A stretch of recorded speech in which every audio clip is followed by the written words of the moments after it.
My name is Evelyn Brooks, and at 60 years old, I thought life's biggest surprises were behind me.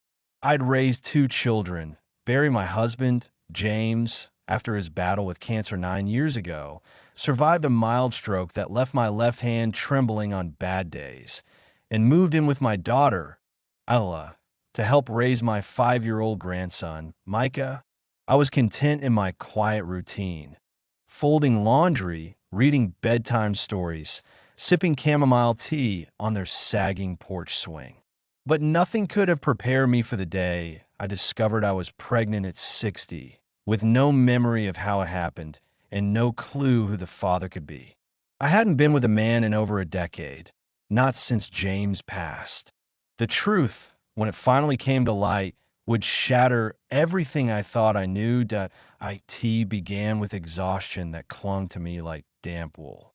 Each morning, I woke more drained than the night before, my limbs heavy as if I'd been running in my sleep. Isla, with her quick wit, teased, "Mama, you must be throwing parties in your dreams." I forced a smile, but the fatigue wasn't funny. It deepened in a nausea that struck without warning. Dizziness followed, then headaches that pulsed behind my eyes. One humid afternoon, while folding Micah's tiny superhero t-shirts, I lurched forward and vomited into the laundry basket while staining Spider-Man's red webbing. Isla rushed in, her braids swinging, her brown eyes wide with worry. "Mama, you okay?" she asked, grabbing a towel. "Food poisoning, maybe," I mumbled, wiping my mouth, though I knew we'd all eaten the same chicken casserole the night before. The symptoms didn't stop. For weeks, I couldn't keep food down. My breasts ached, tender in a way that stirred a distant memory. My sense of smell sharpened painfully. Micah's crayons, Isla's lavender lotion. Even the dish soap felt like an assault. I grew irritable, bloated, and wept at the smallest things like a burnt slice of toast. It felt familiar, but impossible. I was 60, postmenopausal for years, widowed, and living a life of routine under my daughter's roof. Pregnancy wasn't even a flicker in my mind. I was safe, or so I thought.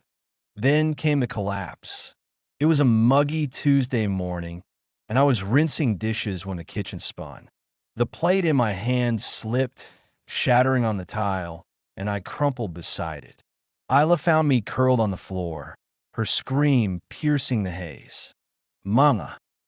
She and her husband, Marcus, lifted me into their old Honda, the leather seats sticking to my skin. The ER was a blur of fluorescent lights, beeping monitors, and a blood pressure cuff squeezing my arm like a vice. A nurse with a soft voice called my name, and a young doctor with cropped hair and kind hazel eyes stepped in, holding a clipboard. His words hit me like a freight train. "Mrs. Brooks, you're pregnant." I stared at him, my mind refusing to process. "Excuse me," I croaked, my throat dry as sandpaper. "I know this is shocking," he said gently, adjusting his glasses. "But your hormone levels confirm it. Based on your symptoms and blood work, you're about 11 weeks along." 11? My voice broke. "Doctor, that's impossible. I haven't been with anyone. Not in years." He exchanged a glance with the nurse, his expression softening. "I understand this is confusing, but the results are clear. Would you like us to call your family in?" My heart plummeted. I thought of Isla, her warm smile, and Marcus, always so composed. I thought of the shame I had no reason to feel, but couldn't shake. Most of all, I felt fear, cold, clawing fear. Isla and Marcus came in, her hand clutching his. Isla sat on the edge of the hospital bed, her fingers trembling as she reached for mine. Marcus stood rigid, arms crossed tightly over his broad chest, his jaw set. The doctor repeated the news, his voice steady but kind. Before anyone could ask a question, Marcus erupted.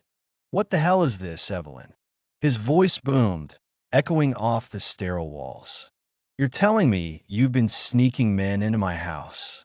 Isla gasped. Marcus, no. Don't know me, he shouted, his face darkening. She's pregnant, Isla. What? She's inviting strangers over while we're at work. While Mike is in the next room. My mouth opened, but no words came.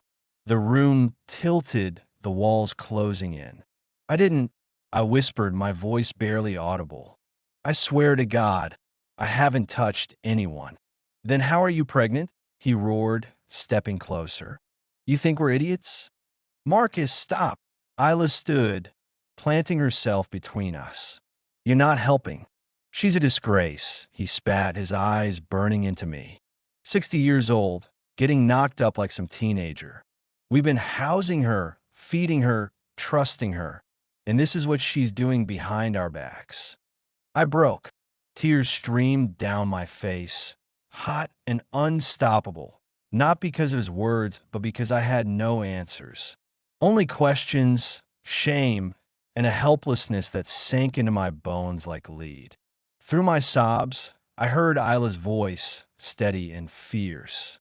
She said she doesn't know how this happened, and I believe her. The ride home was silent, the air thick with tension. I sat in the back seat, staring at the rain-streaked window, while Isla drove and Marcus fumed in the passenger seat, muttering, unbelievable. This is sick. In the rearview mirror, I caught Isla's eyes, pained, confused, but protective. She helped me upstairs when we got home, tucking me into bed like I was a child. We'll figure this out, Mama, she whispered, brushing my forehead with her cool hand. Rest. But rest wouldn't come.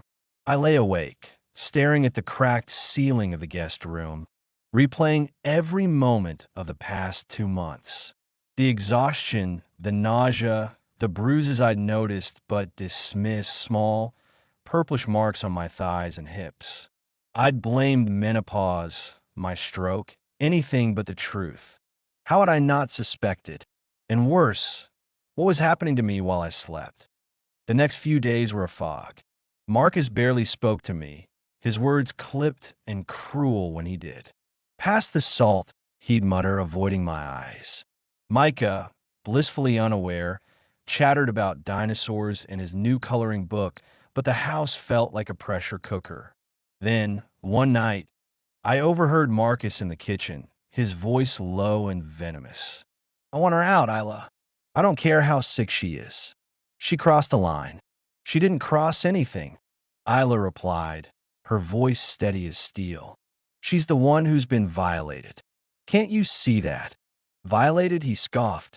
Stop being naive. She invited someone in. She got caught. Now she's playing dumb. She's my mother, Isla said, her tone icy. If she says she hasn't been with anyone, I believe her. Well, I don't, he snapped. She's pregnant, Isla. Do the math. I have, she said, and it doesn't add up. That's why I'm going to find the truth. That night, Isla lay beside me in bed, her arm draped over me like when she was a girl scared of thunderstorms. I was the one trembling now. I'm sorry, Baba, he whispered. I swear I don't know how this happened. I know, Mama, she said, her voice soft but firm. You don't have to keep saying it. Let me worry about Marcus. The next morning, Isla sat me down at the kitchen table, her eyes searching mine. Have you noticed anything strange these past few months? Waking up sore, clothes out of place, anything that felt off. I nodded slowly, the memories surfacing like ghosts. Some mornings, I'd wake up with bruises, small ones on my thighs, my hips. I thought it was my stroke acting up, or maybe I was bumping into things and not remembering. Her face hardened, a tear glinting in her eye. Why didn't you tell me? I was embarrassed. I admitted, my voice cracking. I didn't want to be a burden. You're not a burden, she said, gripping my hand. You're my mother. Someone's doing this to you. That evening, Isla said she was going to the store. Instead, she returned with a plain brown bag, her lips set in a determined line. Inside was a motion-activated security camera, its black lens glinting like an unblinking eye. She installed it herself, climbing onto a chair to tuck it behind the curtain rod in my bedroom, angled toward the bed. "If you're waking up tired," she said, her voice low, "it's because someone's making sure you don't wake up."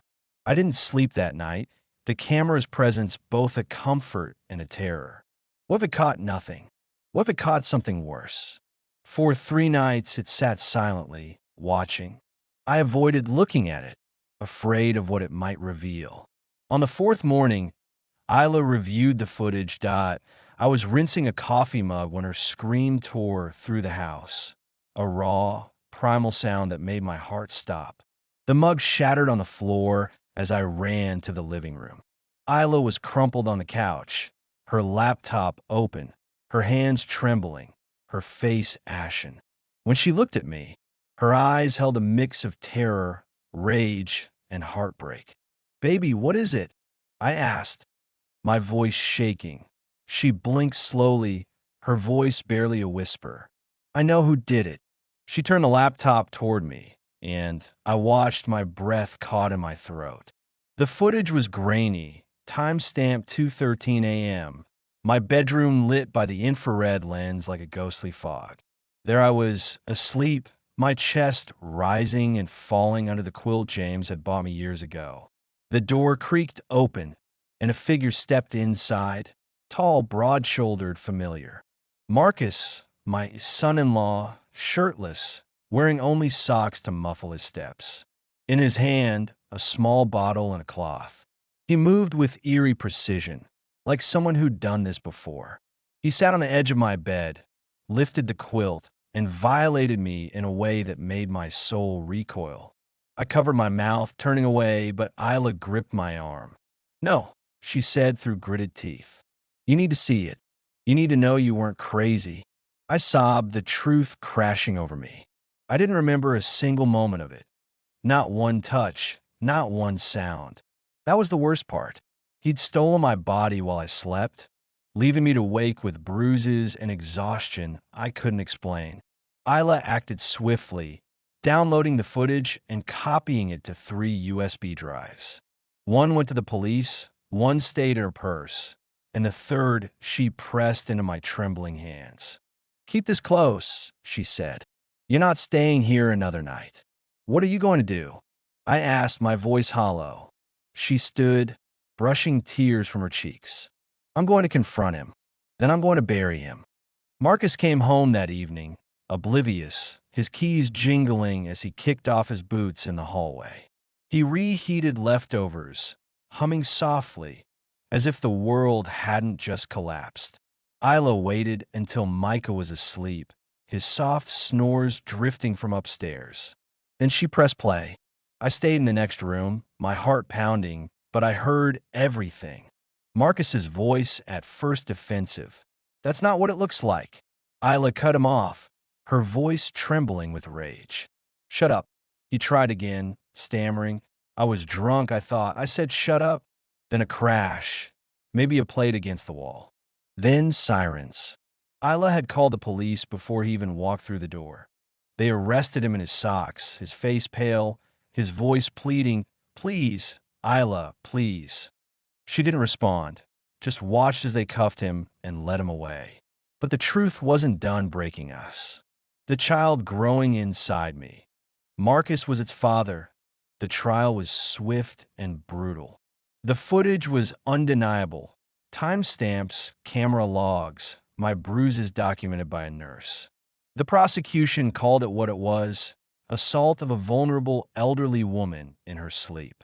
Marcus's lawyer tried to spin it as a moment of confusion, a mental lapse, but the judge's face was stone. The jury deliberated for 3 hours. Guilty. 18 years without parole. Isla filed for divorce the same week, her signature steady on the papers. But I was still pregnant, carrying a child born of a crime I couldn't fully grasp. I considered ending it, the weight of it crushing me. But Isla took my hand one night, her eyes fierce with love.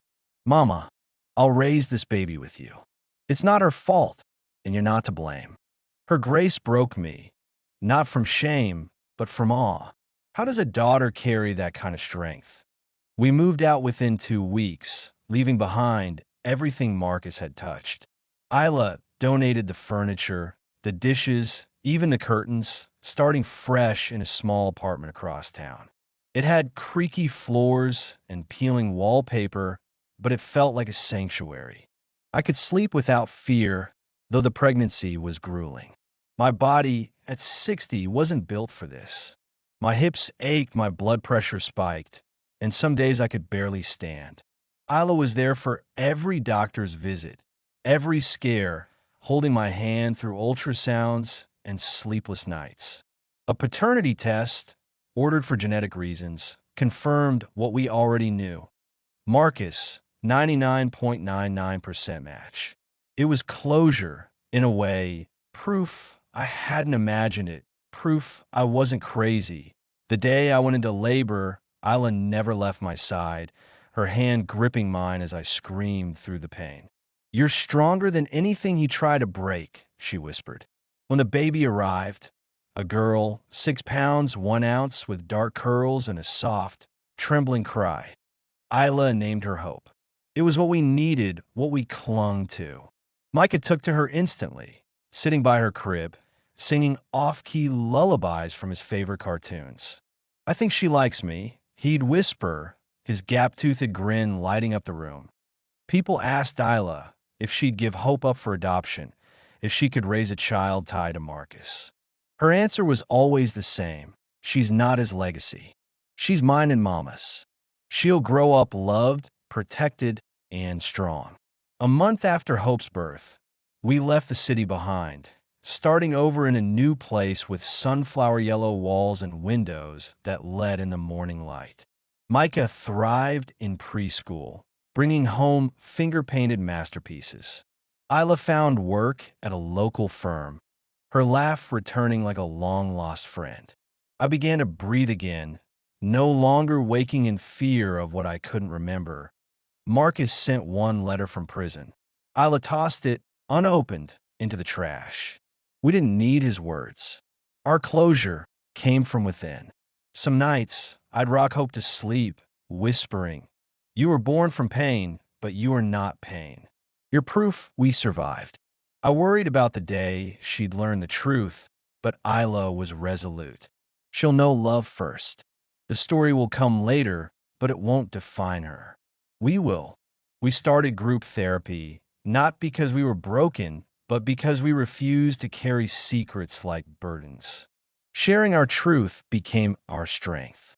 On Hope's first birthday, we didn't need a big party. Just the 4 of us on our balcony, watching the sun sink below the horizon. Isla lit a single candle in a cupcake, and Micah clapped as Hope reached for the flame, her tiny fingers grasping at light.